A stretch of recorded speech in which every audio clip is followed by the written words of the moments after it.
Já está gravando? Tá sim, o senhor já tá ao vivo.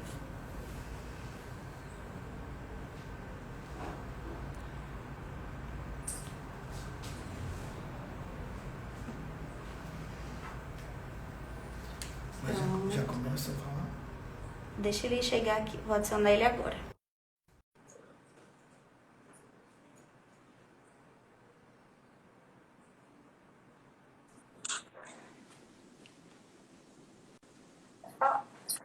Boa noite. Já dizia o sábio, professor, que as grandes emoções é que nos tornam grandes pessoas. E, na verdade, hoje é um dia muito emocionante para mim, porque ter a honra de conduzir uma live com o senhor é uma experiência única. Não querendo mostrar nossa longevidade, já o conheço há mais de 50 anos. Praticamente já acompanhei todas as suas pesquisas, já praticamente li todos os seus artigos, publicamos muitos trabalhos juntos ao longo dessas 4 ou 5 décadas. E para mim é uma grande alegria entrevistar uma das inteligências mais privilegiadas que eu conheço. Um homem que revolucionou a medicina em todos os seus campos. O Dr. Simar não é um homem só de uma coisa, mas ele praticamente inovou várias áreas até completamente diferentes. E hoje a nossa live vai se concentrar num dos seus grandes produtos, que é a gestrinona. Eu uma vez disse, professor, de uma maneira alegre, eu disse, olha, se o professor Simar cometer todos os pecados do mundo, ele ainda vai para o céu, porque ele descobriu a gestrinona. E com isso, ele ajudou milhares de mulheres. Não só mulheres que sofriam com miomatose uterina, mulheres que queriam ter filhos e tinham endometriose, mulheres que queriam melhorar seu corpo, queimar gordura. Ou seja, a gestrinona foi uma molécula fantástica. Um antiestrogênio, uma antiprogesterona e um androgênio. Eu me lembro, professor, e eu quero passar a palavra para o senhor, só para lembrar um pouquinho de que eu vi quando a gestrinona nasceu na maternidade Climéria Oliveira, não de parto normal nem de cesárea, mas através de uma carta muito inteligente que o senhor escreveu em francês, o senhor dominava as duas línguas, sempre lhe admirei por isso, onde o senhor mandava para Roussel Claff, em Paris, uma carta lembrando um produto que todo mundo queria jogar fora. Ninguém via utilidade, achava que não seria um bom contraceptivo, iria cair no esquecimento. E o seu brilhantismo, escreveu uma carta dizendo: estamos diante de um produto que vai revolucionar o tratamento da endometriose.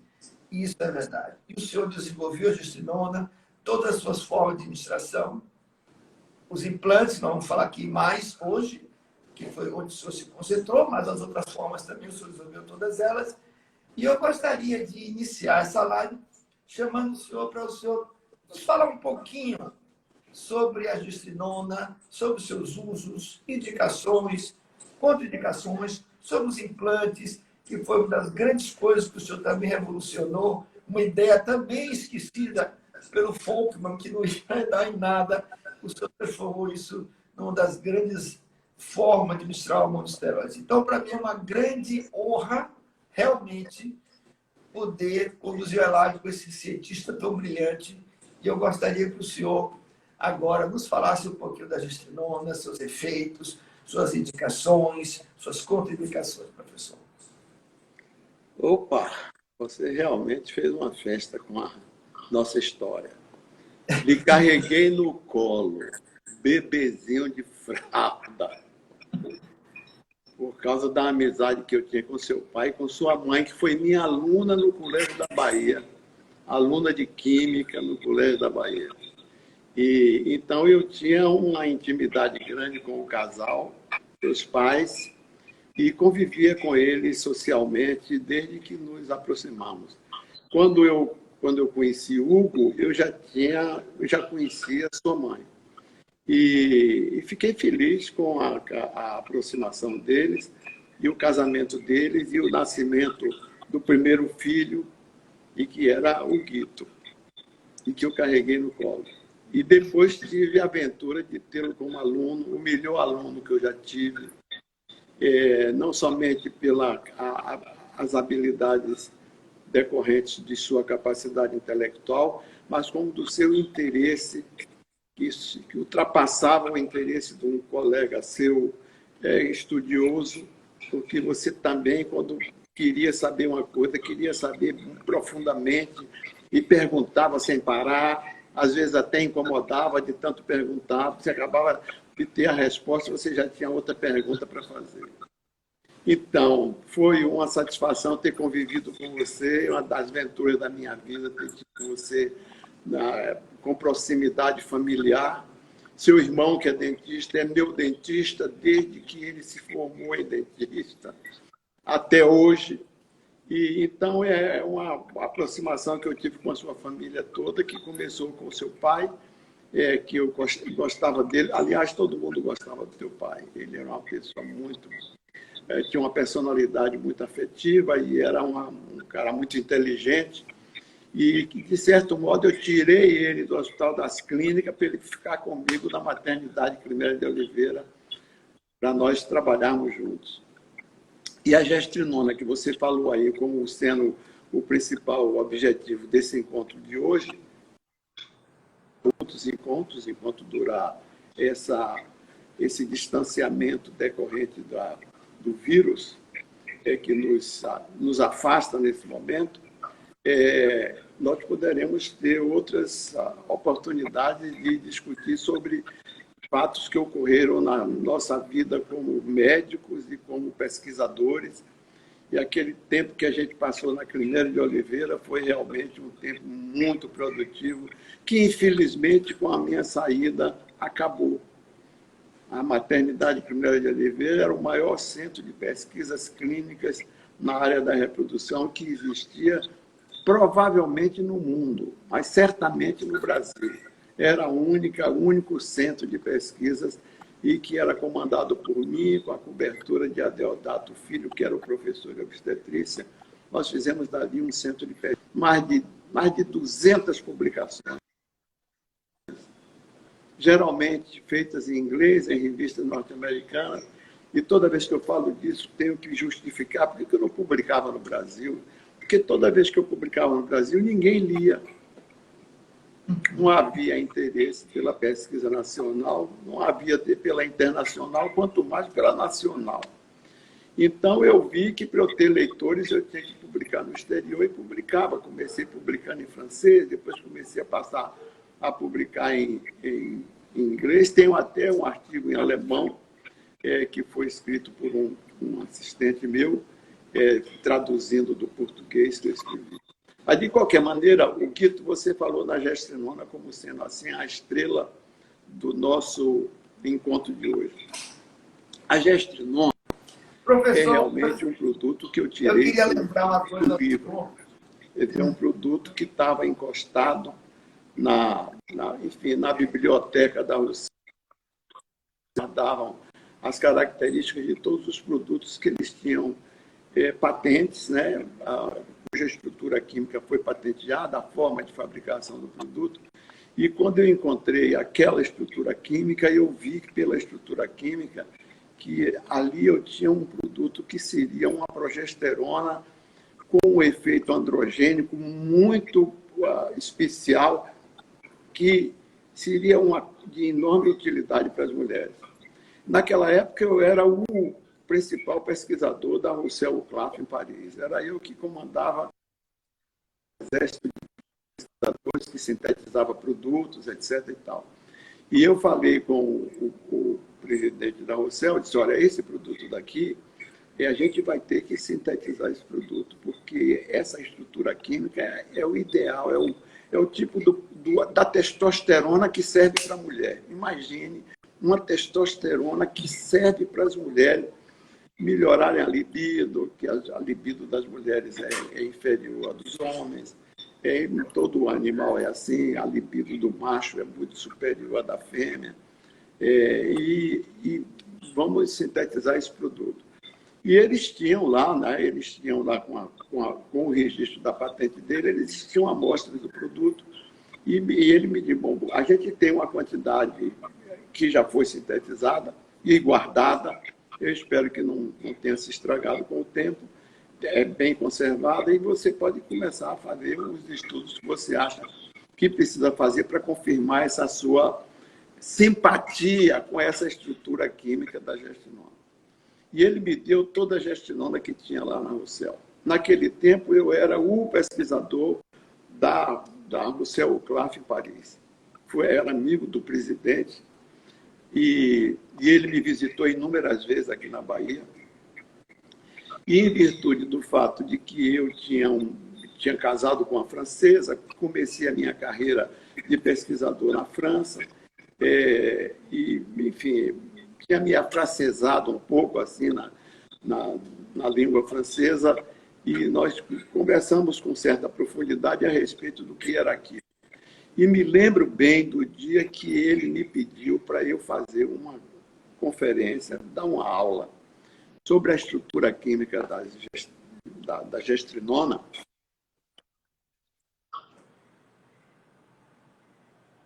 Eles deveriam se envolver na síntese do produto.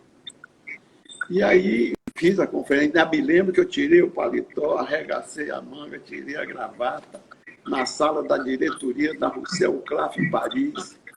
E como eu falava francês, falava bem, né? Estava casado com uma francesa naquela época, dei uma aula sobre as progesteronas, o que faz a progesterona e por que a progesterona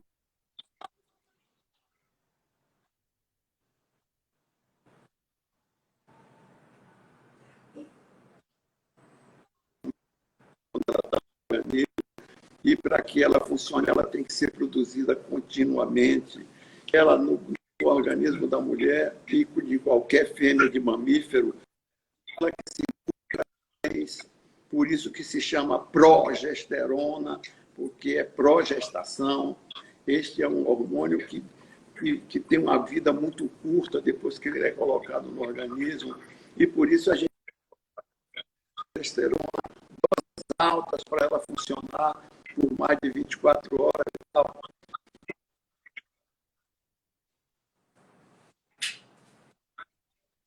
Então, a gente pequena e tem um efeito fenomenal. Enfim, eu dei uma aula lá e depois da aula ficou decidido que eles iam sintetizar.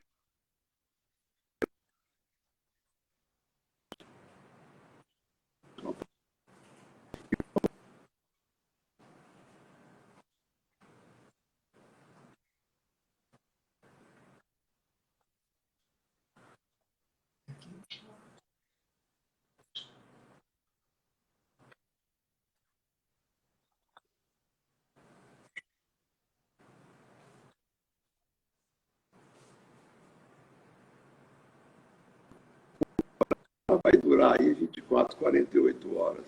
Uma dose mais alta talvez dure um pouquinho mais, uns 3 dias. E injetável, ela pode durar menos do que isso, porque ela entra logo na circulação e tal. Enfim, de que maneira a gente podia usar a progesterona para eu experimentar ela no ser humano ao longo da nossa física. Eu estou falando muito depressa? Hein, Huguito? Estou falando muito depressa? Não, professor, o senhor a transmissão está cortando um pouco.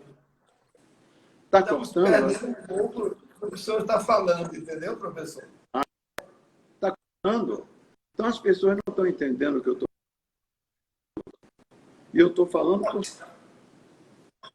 que é que eu faço? Eu não sei, professor, se os outros... Aqui eu estou vendo o senhor interrompido, mas eu estou vendo que eu estou transmitindo sem problema para o senhor. Deve ser o problema no celular e do senhor aí, provavelmente. Bom, vamos ver. Vamos ver se eu continuo. Tá, 1 minuto. 1 minuto, por favor, doutor Hugo, que eu vou tentar reconectar. 1 minuto, por favor. Perfeito.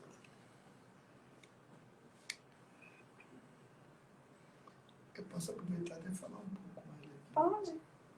Enquanto o professor volta ao ar, onde nós vamos ver toda essa história bonita, eu queria apenas lembrar, né, porque como clínico e como cirurgião, a gestrinona foi um grande avanço no tratamento dos miomas e da endometriose. Tem uma história aqui na Bahia, quando as mulheres tinham volumosos miomas e o que restava era a esterectomia, e com isso muitas não podiam ter filhos, o professor Simar publicou inclusive esse trabalho na revista americana de grande prestígio. O professor Simar usou pela primeira vez no mundo a gestrinona na paciente que tinha uma miomatose, que tinha sido indicada uma esterectomia por um profissional conhecido aqui de Salvador, e foi a primeira paciente que saiu, inclusive, uma publicação no American Journal, mostrando de que ela conseguia engravidar com útero com miomas se o mioma tivesse tratado antes pela gestrinona. Aproveitei esse momento, professor, para, se eu estava falando, já para lembrar essa história, que é uma das histórias bonitas também, de sucesso e de tratamentos inovadores que o senhor trouxe. Além da endometriose, o senhor trouxe também para o mioma. E nós tivemos na Bahia a primeira paciente com mioma que engravidou, gestou, teve gêmeos, e era uma paciente que estava condenada a fazer uma esterectomia, isso há 30 ou 40 anos atrás. Talvez o senhor poderia contar essa história melhor também, né, professor? Que as pacientes em que o senhor primeiro usou esse tipo de medicamento. Pois é, a gestrinona, como progesterona, ela bloqueava o efeito do estrogênio, que é quem faz crescer o mioma. E você aplicando para a progesterona, ou a progesterona injetável, ou a progesterona por via oral, que nós dispunhamos para fazer as experiências, então eu comecei a utilizar isso em tratamento de mioma. Eu parava o projeto de fazer a cirurgia, eu disse, olha, antes da cirurgia, me dê tempo para eu cuidar da paciente durante 1 mês ou 2 meses, depois a gente conversa, e tomava as clientes dos meus colegas para fazer um estudo para ver se eu conseguia fazer regredir um útero hipertrofiado, enfim, ou um mioma isolado e tal. Comecei a fazer esses estudos e descobri que realmente a gestrinona não tinha competidor no mercado, não existia nada igual. Eu podia, com a gestrinona, muito bem tolerada, quer dizer, não agredia o fígado, enfim, fiz tudo que era estudo possível com a gestrinona, publicando os artigos na imprensa internacional. E a coisa cresceu tanto que, depois de 10 anos, por ocasião do Congresso Mundial de Reprodução Humana, que foi aqui na Bahia, eu apresentei a gestrinona para o mundo. E, a partir daí, a gestrinona começou a ser registrada em tudo que era país do mundo. E hoje Mais de em 20, dia, né, professor? Hã? Mais de 20 países, né? Mais de 20 países. E América. realmente é um produto que eu posso dizer que, se eu não existisse, ele também não existiria, não estaria à disposição do mercado mundial. É o único tratamento que você pode contar com ele, porque não tem uma toxidez com agressão hepática. O produto era usado por via oral, ou injetado, ou mais tarde, como implante, e nós utilizamos para tratar todas as patologias, doenças que eram estrogênio dependentes. Tratamos, publicamos dezenas de trabalhos, e o Congresso Mundial de Reprodução Humana foi realizado na Bahia com mais de 500 participantes por causa do meu trabalho com a gestrinona. Quer dizer, a estrela daquele congresso foi a gestrinona, para o mundo inteiro conhecer. E o mundo inteiro conhece. Quer dizer, atualmente a Roussel já saiu da patente, né? E os chineses, por exemplo, estão fabricando gestrinona, e a gestrinona dá ao alcance de outros países do mundo. Mas certamente que nós fomos os pioneiros, os responsáveis pela existência da gestrinona no mercado. Uma das utilizações mais interessantes da gestrinona é justamente para inibir a ovulação, que a progesterona impede a mulher que ovule quando ela está grávida. Por isso que se chama progesterona, porque ela segura a gravidez e impede a ovulação. Durante a gravidez, a mulher não ovula, só vai ovular depois que desmama ou no meio da lactação, ela pode começar a ovular de novo, né? Engravidar ainda, amamentando raramente, mas, de qualquer maneira, a progesterona que foi lançada no mercado naquela época era uma progesterona para via oral. Tomava um comprimido 2 vezes por semana ou 3 vezes por semana, dependendo da paciente, e esse era o tratamento. Quando nós passamos para a via injetável, nós começamos a testar a possibilidade de fazer implantes de gestrinona. E o implante de gestrinona foi realmente uma bênção para a humanidade, porque é um produto realmente que você pode usar em doses mínimas, com efeitos espetaculares. O implante de gestrinona também tinha uma bondade extra. Era como a testosterona, era mais androgênica do que o estrogênio, era androgênio, melhorava a libido das mulheres. Quer dizer, o que dá libido, geralmente, é a testosterona. Mas a testosterona não dura no corpo das mulheres. A testosterona tem vida curta no corpo das mulheres. Você pode dar uma dose alta de testosterona, ela pode até engrossar a voz, mas desaparece do corpo com a maior rapidez, porque o organismo transforma a testosterona em estradiol. E por isso não se masculiniza com a testosterona, mas a gestrinona faz o papel da testosterona sem masculinizar, a não ser em doses muito altas e por um tempo muito longo.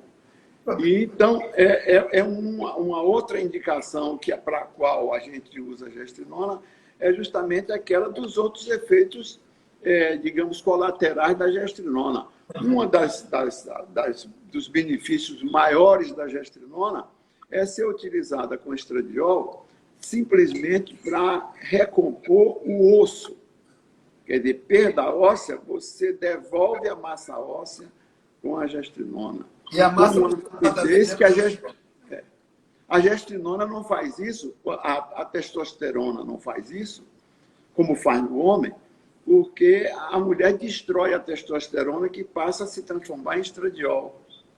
Então, a testosterona no corpo da mulher, o ovário transforma em estradiol.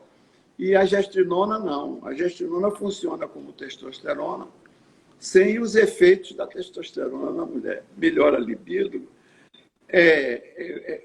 ela devolve a massa óssea perdida, a massa óssea.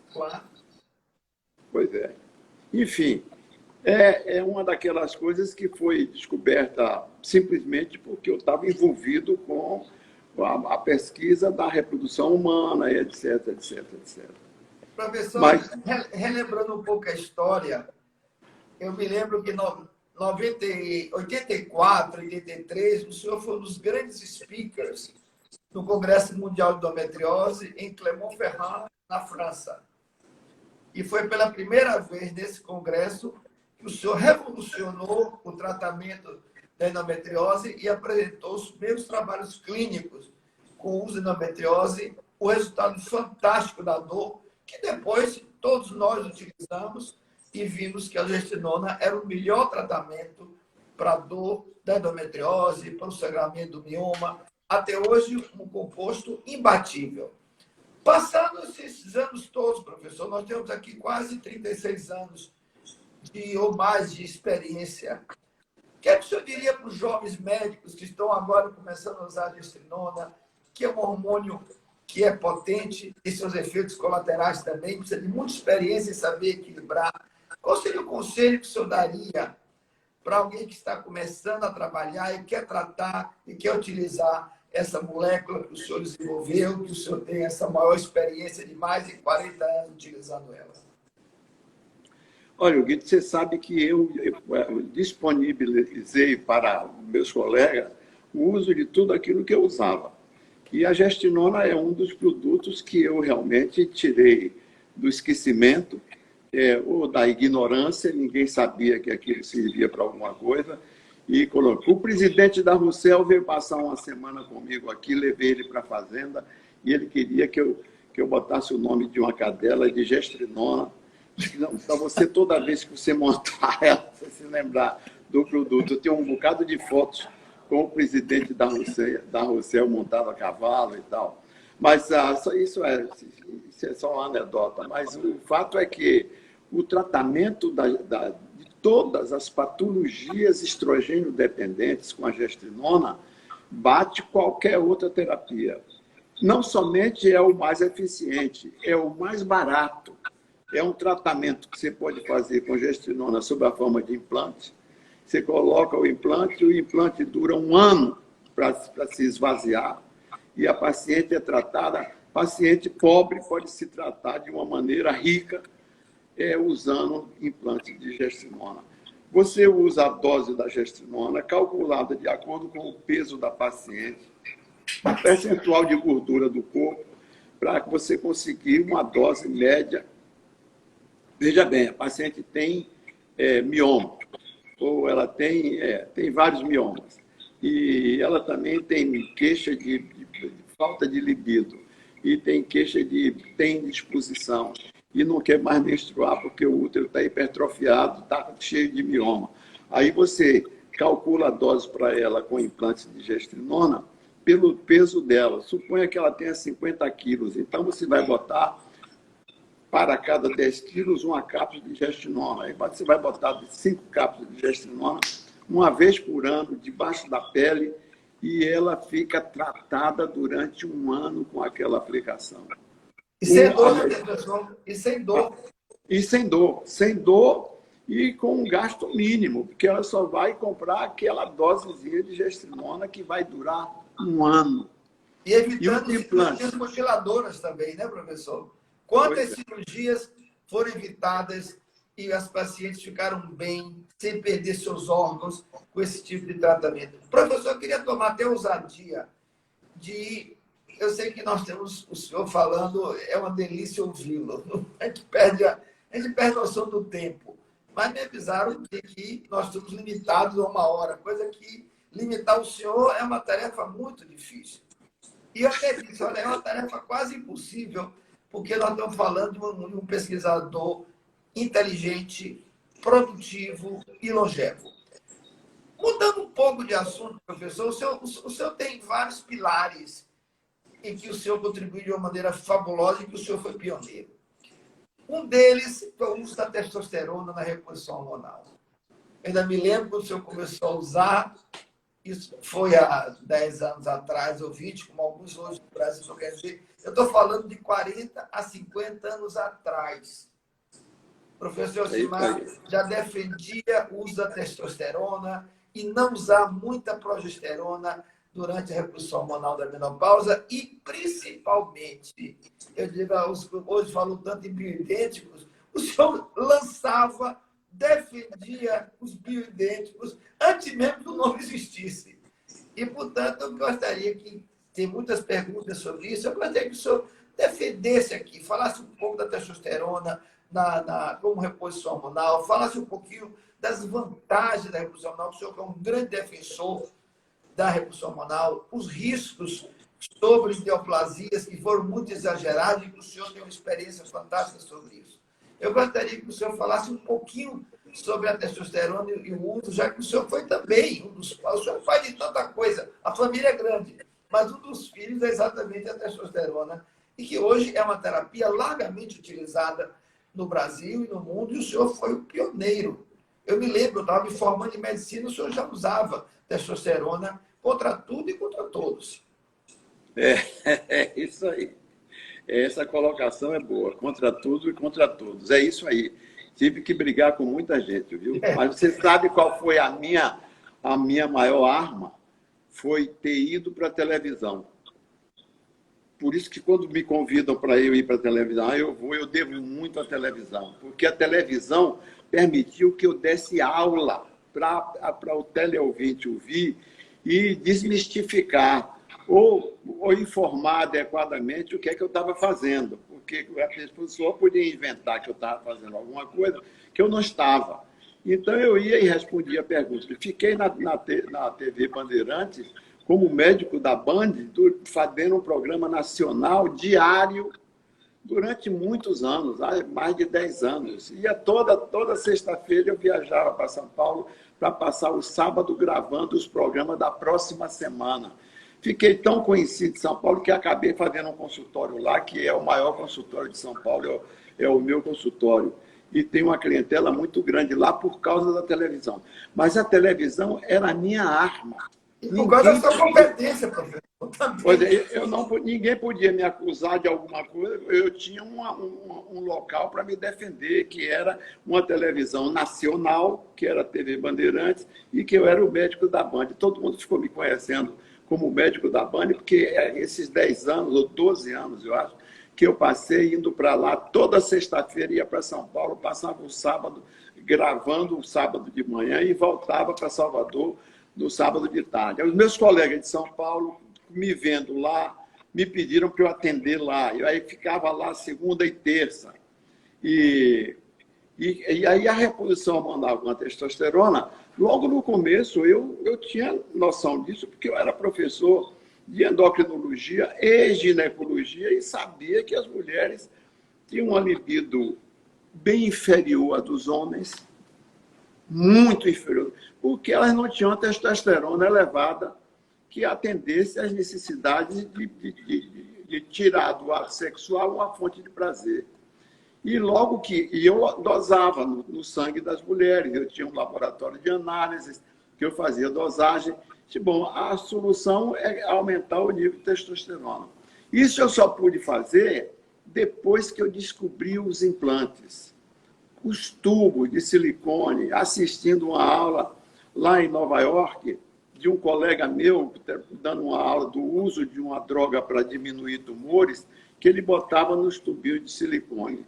E eu disse, onde é que você arruma esses tubinhos de silicone? Porque eu quero experimentar, botar o hormônio dentro dele, para ver se ele não libera de maneira. E aí ele me deu a orientação, eu comprei os tubos, cortei os tubos, arranjei um colante que eles já tinham lá à disposição para fechar.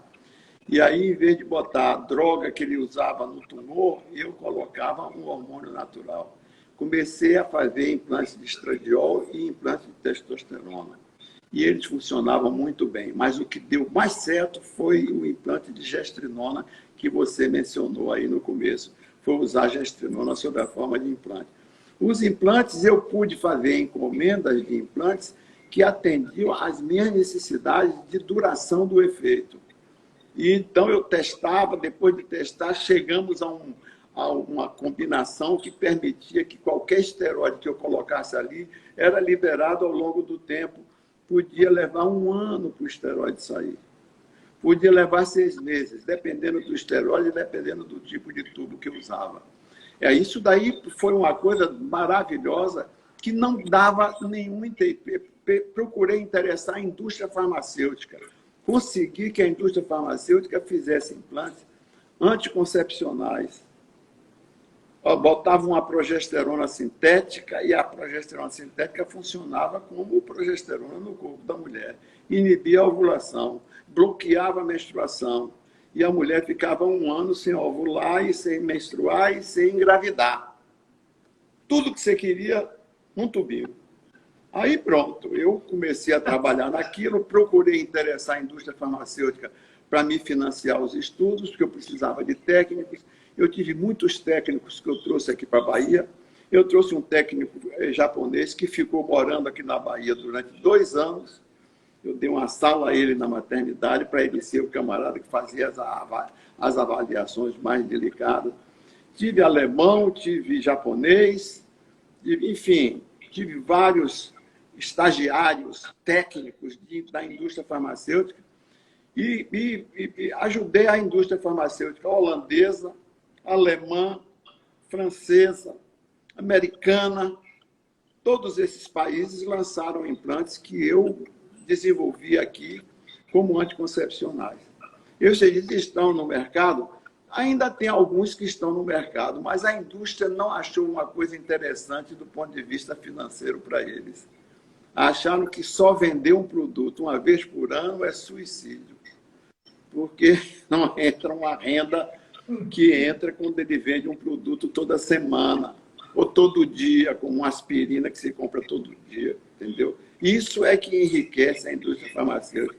E aí eu vi que eu tinha que fabricar os meus próprios implantes, porque a indústria ia cair fora mais cedo ou mais tarde. Como lançava o produto, eu ia para o lançamento, fazia conferência no país que fosse. Lancei implante na Ásia, na África. Mas o que calou melhor, eu vou mencionar isso porque você está fazendo uma história aí da minha vida de pesquisador, mas uma das coisas que mais durou, que eu desenvolvi, que a indústria farmacêutica nunca abandonou, foi a Depo-Provera. A Depo-Provera foi um produto que me foi oferecido para eu testar interrupção de parto prematuro e abortamento indesejável. O paciente estava com ameaça de aborto, você dava uma dose daquela progesterona, que era uma progesterona modificada, que não é destruída rapidamente no organismo. Então, você não tinha que estar furando a mulher todo dia. Você dava a injeção de Depo-Provera, ela durava no mínimo uma semana. Aí você dava uma outra injeção para segurar o útero imobilizado. Estou falando muito depressa? Não, professor, está perfeito. Tá, bom. Então, com a Depo-Provera, eu trouxe toda a Depo-Provera que a Apijone fabricou para cá e comecei a testá-la na maternidade Primeiro de Oliveira. Foi um sucesso. O senhor sabe que poucas pessoas no Brasil sabem que o senhor foi que descobriu a Depo-Provera. É que os atuais não sabem, só os do meu tempo, né? E o meu tempo já passou. O fato é que eu passava... O tempo é eterno, professor, nunca passa. Mas deixa não morre, professor. Deixa eu dizer uma coisa que talvez você ainda não sabe. A Depo-Provera, você sabe, por exemplo, que eu tive que defender a Depo-Provera no Congresso americano. Fui para Washington. Me mandaram avião para me levar para lá, para Washington, para eu poder explicar o que era a Depo-Provera. Eu dar uma aula de progesterona, dei uma aula de medicina no Congresso americano em Washington.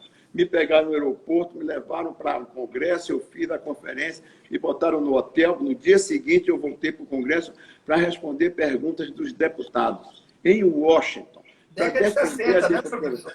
Não, porque acusavam a Depo-Provera de provocar câncer. E era falsa, era uma acusação falsa. Eles faziam câncer em animais de laboratório, porque era uma overdose gigantesca que eles davam para o bichinho. Então, eles davam câncer e diziam que foi a Depo-Provera que fez isso.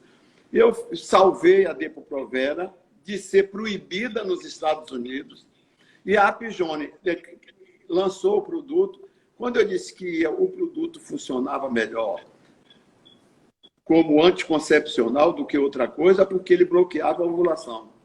E aí, o dono da Russell, é um homem simpático, parecia um cowboy alegre, veio aqui na Bahia de avião para me convencer a não fazer isso quando eu disse que o produto seria realmente bom, talvez o melhor, como anticoncepcional. E ele, pelo amor de Deus, não fala em anticoncepcional, que nós somos os líderes na minha cidade da Igreja Católica, que é contra a anticoncepcional. A Apijone não pode dar cobertura a isso. Eu disse, esse seu produto será o anticoncepcional do futuro, porque a dose que você dá é injetada. Você pode dar uma injeção que dura 1 mês, pode dar uma injeção que dura 3 meses, pode dar uma injeção que dura 6 meses. E aí a mulher fica sem ovular e sem menstruar. Ela não engravida, que é o que ela quer fazer, não engravidar, porque já teve 2 filhos ou 3 filhos, e também ela não menstrua, e por isso fica boa da anemia. Fica um atleta, e vai ser uma festa, isso e tal. Mas o senhor não... Eu defendi o produto no Congresso. Se vocês não permitirem que a gente use como anticoncepcional, eu vou desfazer toda a minha defesa, porque o maior interesse é esse, é um produto absolutamente único. Ele acabou concordando, eu disse, bom, então nós vamos dizer que nós não somos responsáveis por isso e tal. Enfim, acabou aceitando. O produto é registrado em todos os países do mundo.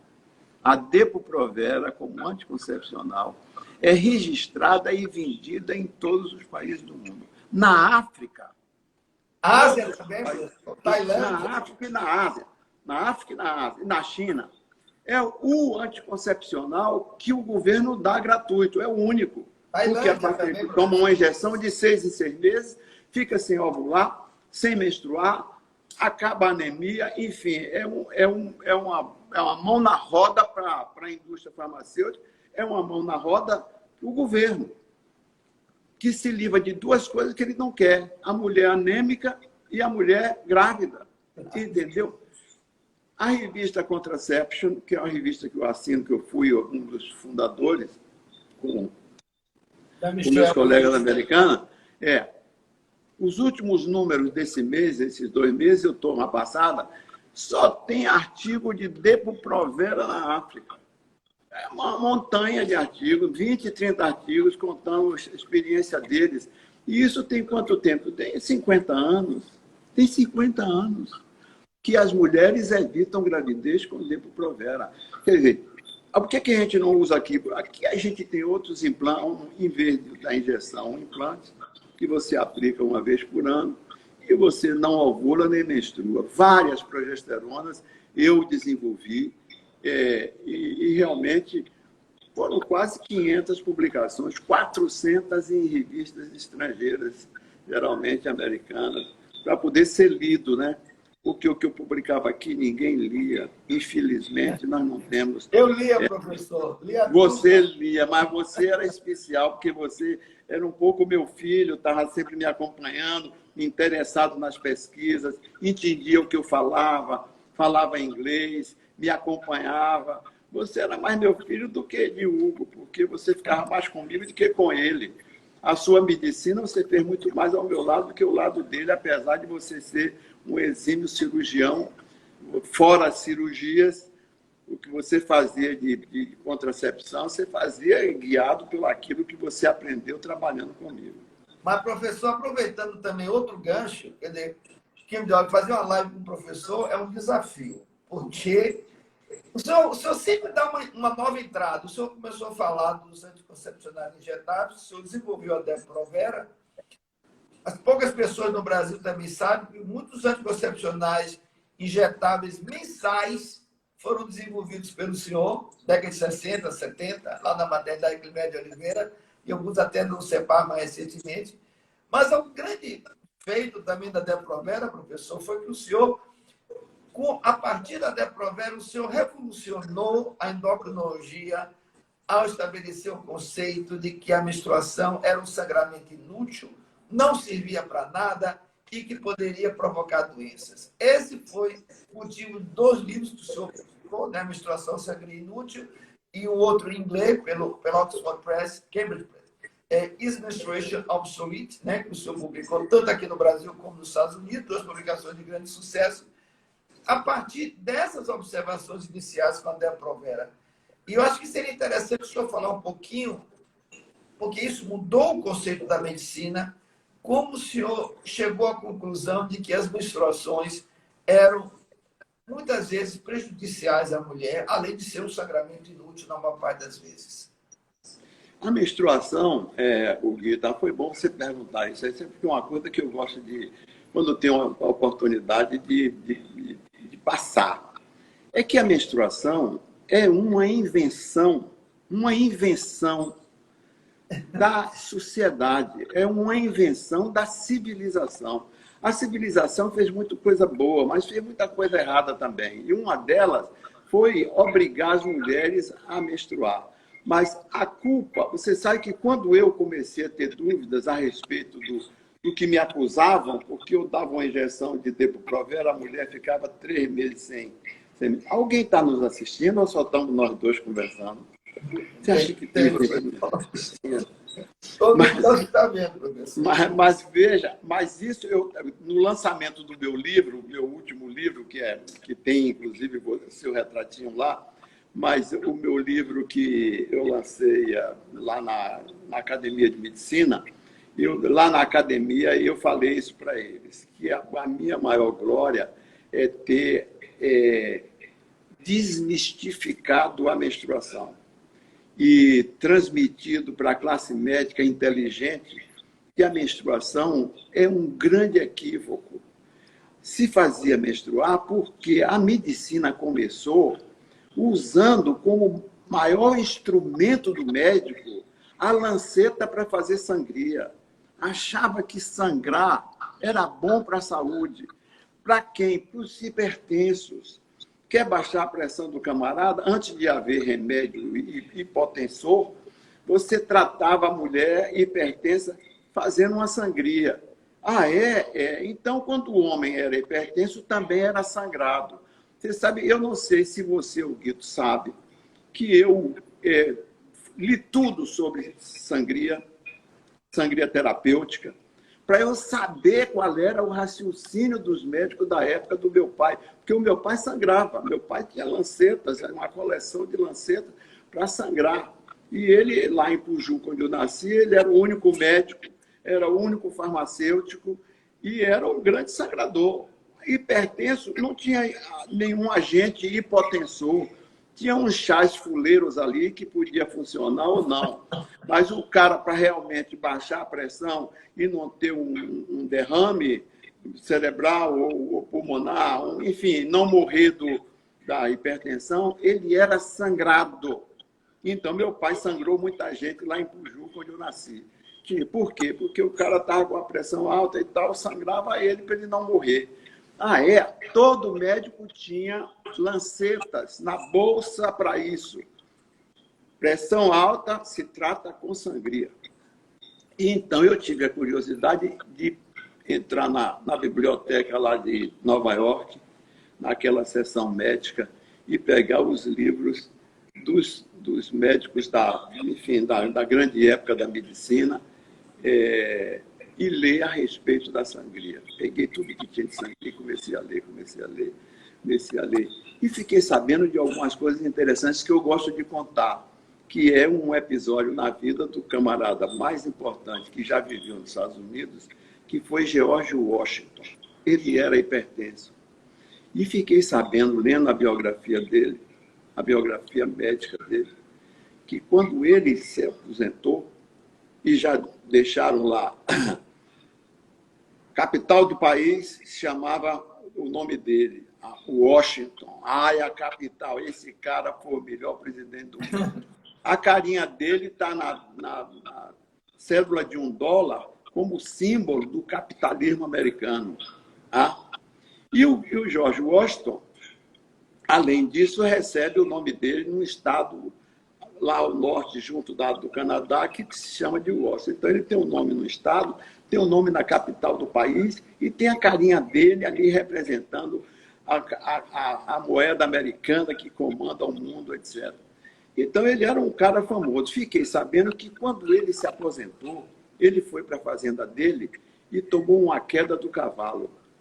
E na queda do cavalo, ele ficou tendo dores horríveis nas pernas e tal. E aí ele mandou chamar o médico dele lá em Washington. E aí, isso eu li no livro de sangria, e com os detalhes todos, um retrato e tal. E aí o primeiro médico foi chamado para ver que ele estava sofrendo muito depois da queda do cavalo, lá na fazenda onde ele estava aposentado. O médico chegou lá e disse: o único remédio para isso é uma boa sangria. E sangrou ele. Sangrou e não resolveu. Aí ficou sem ter coragem de fazer uma nova sangria. Mandaram chamar outro médico. O outro médico disse: não tenha medo não, a solução é sangria mesmo. Para simplificar as coisas, George Washington foi sangrado até morrer de anemia. Para você ver a importância que a sangria tinha para a medicina da época. Meu pai sangrava.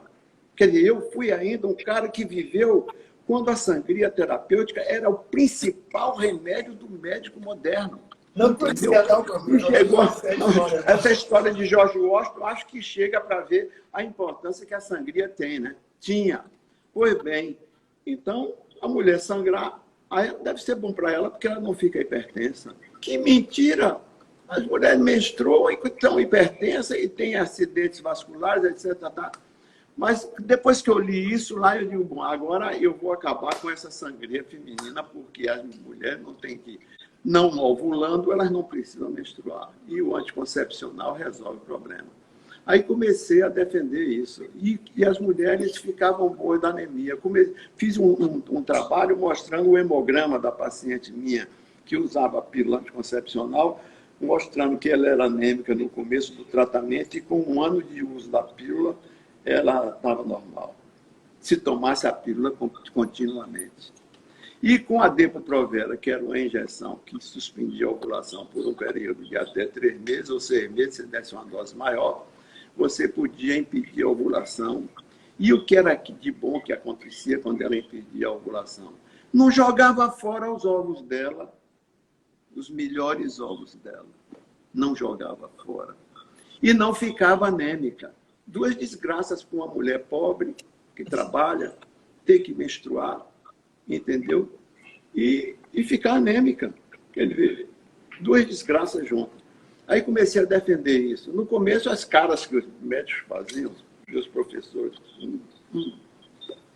acabou com a menstruação. Acabei com a menstruação. E os processos, professor? E os processos injustos também?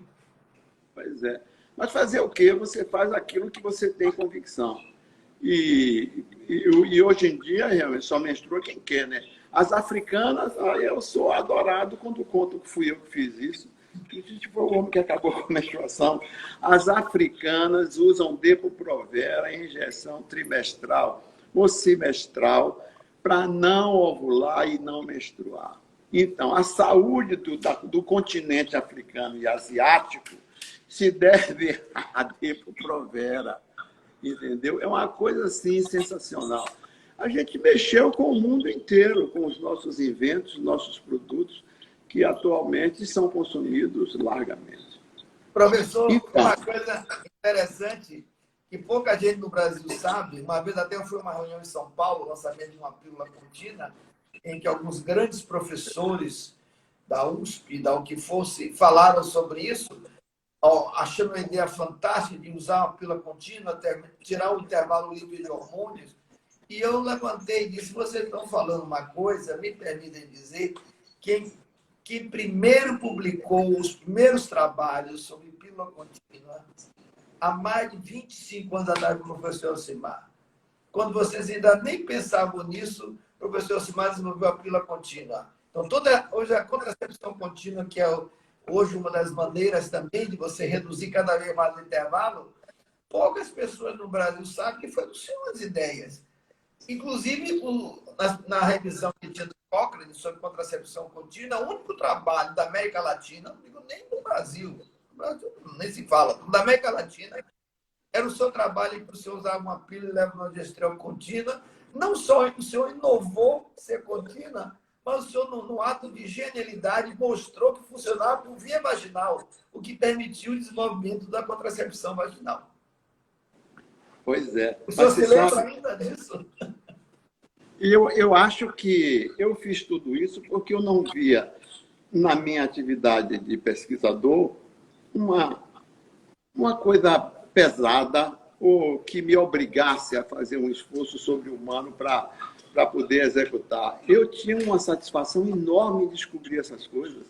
Para mim era um negócio, era como se fosse um tamanduá procurando um formigueiro. Eu estava procurando coisas para melhorar a vida das pessoas, particularmente das mulheres, né, que é realmente as nossas mães, enfim, de quem a gente nasce e que a gente deve, enfim, ajudar a viver com saúde, sem sofrimento.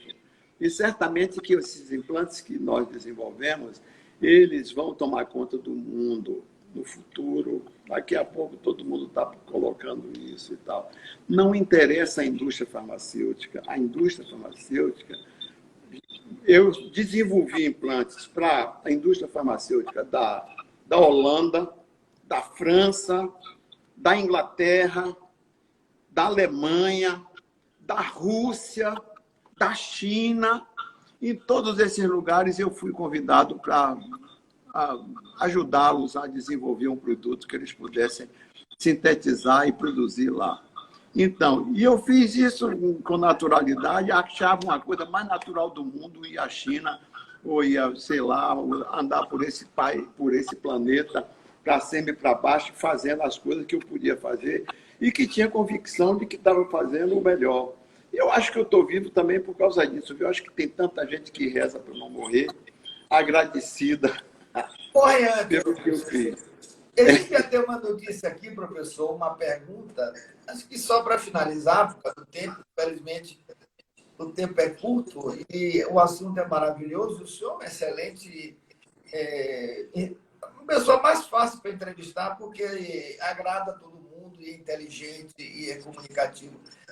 Alguns pacientes perguntaram que se é normal, claro que o senhor vai responder isso facilmente, se ela usa gestrinona e depois do implante é normal a menstruação diminuir, assim como também se na menopausa pode usar a gestrinona. Ela acabaram de chegar aqui essas perguntas. Acredito que o senhor já tenha respondido na sua apresentação, mas para finalizar nos minutos que sobra, é importante deixar claro para os pacientes, para não se preocupar, já que a senhora já que foi falado tanto sobre a menstruação, de que é normal realmente com a gestrinona você não menstruar ou menstruar muito pouco durante o tratamento.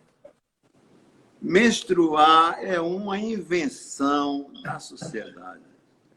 A mulher vivendo ao natural, solta, está sempre grávida ou amamentando. Entendeu? Com a prática contraceptiva, que foi uma invenção da civilização, ela deixou de engravidar. E hoje em dia, imagine que ela toma uma pílula anticoncepcional para não ovular e para de tomar para menstruar. Para quê? Para ficar anêmica. E aí tomar um antianêmico. A indústria farmacêutica agradece. Entendeu? Não tem cabimento isso. A menstruação é uma sangria inútil. Inútil. E no futuro eu tenho certeza que os meus sucessores, os meus bisnetos, já vão perguntar o que é a menstruação. Porque ela vai desaparecer do planeta mais cedo ou mais tarde. Parece que terminou o nosso tempo. Se a menstruação não desapareceu, mas... Doutor Hugo, desculpe a intervenção, mas para a gente salvar a live, a gente tem que encerrar agora. Nem que a gente volte depois, tá? Senão a gente perde essa live. Ah, perfeito. Então vamos agradecer ao professor, né? E depois voltamos. Obrigado a você e obrigado aos que nos ouviram.